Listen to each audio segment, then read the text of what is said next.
Alright guys, welcome back to segment number 3, and this is the final table of this tournament. We have an all-in from early position. I wasn't even dealt into this hand, so we'll take a quick look at the lobby to show you guys. See, 10 players left. The blinds are now at 1,500 and 3,000. And my first hand at the final table, I have Ace-Queen from good position.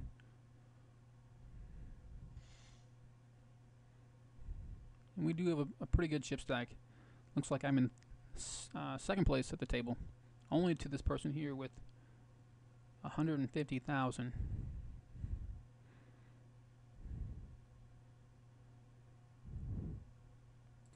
Okay, so it gets folded to me after this guy. It took a long time.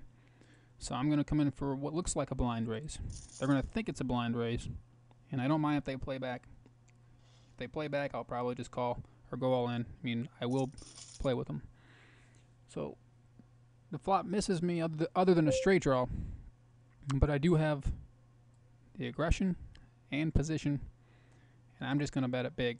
I'm not going to give him any room to try and bet me out of this pot. I'm just going to put them all in. Huge bet. Do not want to call, but I don't think they will. And they fold. So we're up to 102,000. Folding Jack 4. Okay, so we just had a player knocked out. Classic race. Ace-King versus Queens. This player here picked up another 40,000 or so in chips. Flop actually came out Ace-King-Ace. So the Ace-King flopped a full house, and the Queens was drawn to quads. So, okay, so we're in the big blind. Just been folding quite a few hands. And I pick up nothing really. It's getting folded around. We have a limper from the cutoff position, and it's just me and him. And I will check. No, I didn't flop anything. And I could represent that I hit something. But in order to represent something, I would have to check and then bet. But he just goes all in and he ruins any chance of that, so I'm out. So we're in the small blind. He made it 8,000. We're going to fold that one. Okay, so the blinds have gone up to 2,000 and 4,000. There's now 9,600 in the pot every time. And this is a spot where I'm going to look for a blind raise. If these 4 players fold, I will come in for an attempt to steal the blinds.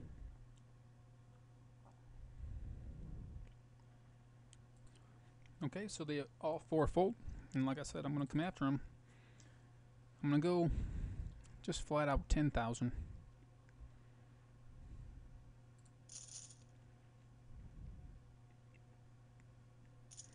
And we get an all-in. It's for 18,000, which is unfortunate, but I guess it's good that this player only has 8 more thousand. I will have to call it. Now this player goes all in for 27,000. So now it's going to cost me 17,000. It's going to cost me 17,000, but it's going to have a chance to knock out 2 players. And I am in there for 10. So this is an absolutely horrible call. I wouldn't recommend this call to anybody, but I'm going to do it because I have a big stack. And I would like the chance to knock out 2 players. And there's the king. So that's a good flop for us. And just like that, we knock out 2 players with a bad call. And I don't recommend that call, but the only reason I did it is because I had a chance to knock out 2, and I was in there for 10,000. So, bad call, but it worked out in my favor, and that's sometimes how it goes. Okay, so we're on break. Still doing well in chips. I have 150. 190,000 is the first place.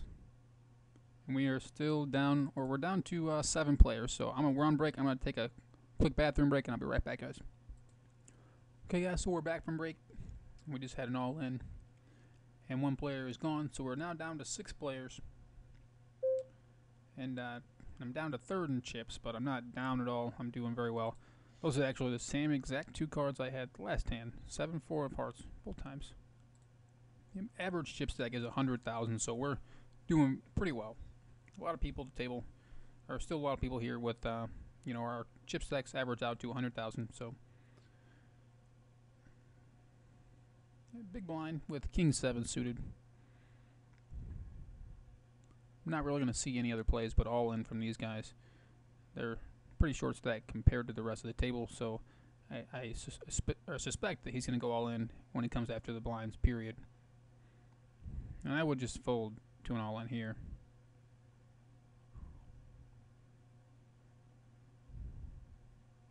Well, they all fold to me, and I pick up a small pot. And a small blind with crap.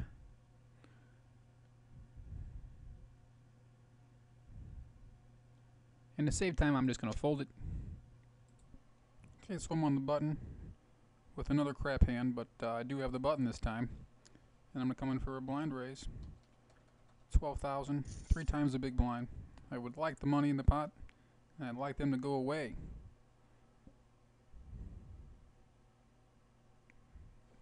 This player just got all these chips. So maybe she doesn't, or he doesn't want to get him in there. But I do have a position, so if they call me, I have another chance to try and take the pot. But it works. In the very next hand, I have ace queen. So there's a raise to 12,000 from early position. I'm going to come in for a re-raise because I don't want anybody else in the hand. I would like it to be just me and this player with them putting all of their money in, and I don't want anybody else in the pot. So I made it 34,000.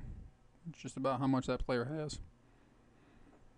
And any other player that wants to come in is fine now because these are the 3 small stacks of the table, and I am committed to the pot, so I will call it either of these players if they go all in, or this player here.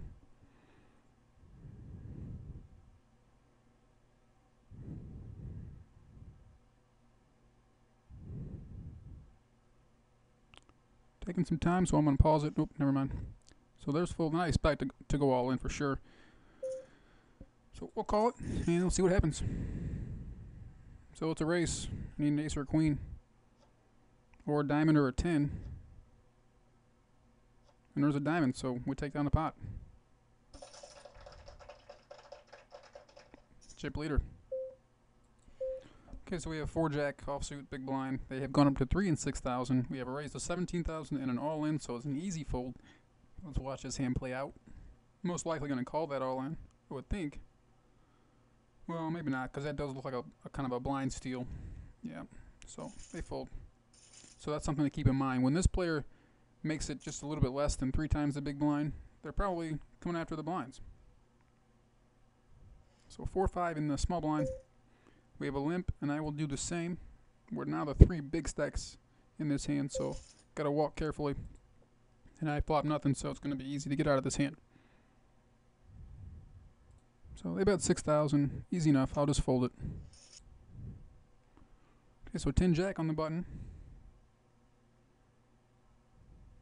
I'm in a good spot to steal the blinds again, but I have a hand that could turn into something as well. And they make it 24,000, so that changes my plans completely. And I'm out of there, just like that. Okay, so these guys are all in. This player only had like 17,000 or so. So flops 2 or turns 2 pair. This player is gone, and we're down to 5. And so I've already made $2, which doesn't seem like a whole lot, but I am in this tournament for only 30 cents. So, or I don't know why I just said 5. I guess we're down to 4 already. So I've already made $3. $3.51 is what I'm getting paid. And another reason why I'm playing these so small buy-ins like this of 10 cents is because I feel a lot of people can play these blinds. You know, a lot of people can relate to playing poker with these blinds. The most people play these smaller buy-ins. And again, they fold their blinds to me. Yeah, so there's a lot more people in these tournaments compared to the other tournaments, like the $5 and $6 tournaments. Usually like 50 times the amount of people in these tournaments. So easy fold here to a raise. We have plenty of chips to sit here. We all have decent sized stacks. So we're basically playing poker now. Although I would have flopped 2 pair, but okay, so these 2 players re-raised each other pre-flop, and they just got it all in, which is good for me. So that means another player's gone. We're down to 3, although this player now has a pretty big chip stack. And we're in the big blind with king 3. 1 fold and 1 call. So I flop top pair. decent flop for me with this guy being heads up, and I will min bet it. I did it quickly. Just looked like a stab. So there's a good chance that person's on a draw, so I'm going to keep betting it. Yeah, that's not a good card, because if they were on a draw, like a 10, they just hit.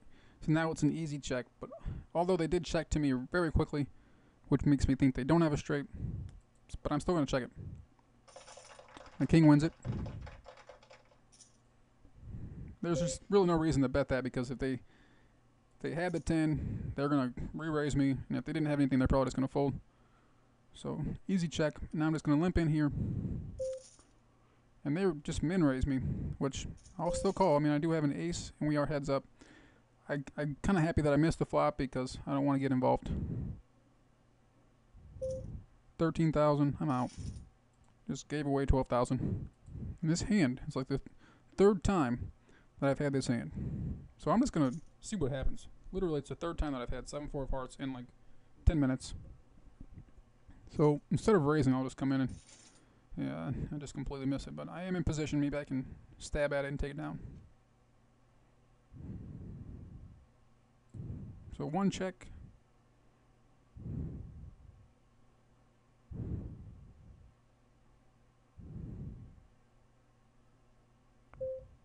And a bet of 12,000. So I can't stab at it. That's what I get for limping in. I should have raised it. So big blind, queen 10.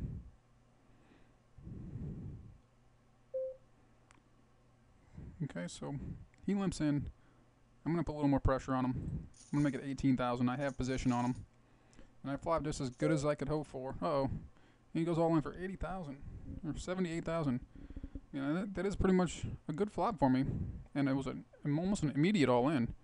So I have to think about it for a second, but I really don't know what this player could have, acting so quickly like that. But given that I did flop a top pair, I will have 100,000 if I call and lose. I'm going to gamble. 10 cents. So I'm far ahead. Just a pair of fives. And that player is gone. We're down to 2. So heads up play. 288,000. Some big stack play. And we're heads up. So the raise is 21,000. This player's been one of the more aggressive players from the beginning. I'm not going to let him bully me around. So I do call. And I did flop a flush draw. So see if we can get a free card. I did turn 2 pair, 6s and 3s. I still have that flush draw. Now he raised before or pre-flop. Did not bet the flop. That's $19,999.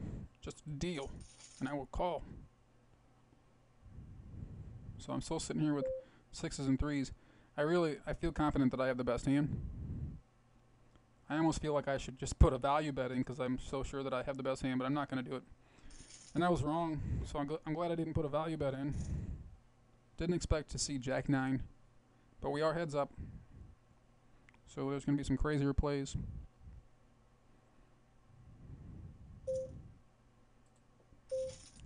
Okay, so basically the same scenario. I have top pair. I'll check. 2 cards that come off that I really just don't like. Can't really bet them. I can call a bet though. 14-5. 14-5 is almost a value bet. It's just hard to call, but I'll call it. And he gets a king on the river. I don't know how he's calling my bet on the flop. I'm going to fold that one. And guys, I'm going to have to cut this video short. It kind of sucks because we're down to 2 players, but I will pause the video real quickly and we will make a segment number 4, which will be just the heads up play of the tournament. So be right back for that, guys. I'm going to let my timer run out while I make my next video. So thanks for watching. Have a good one, guys.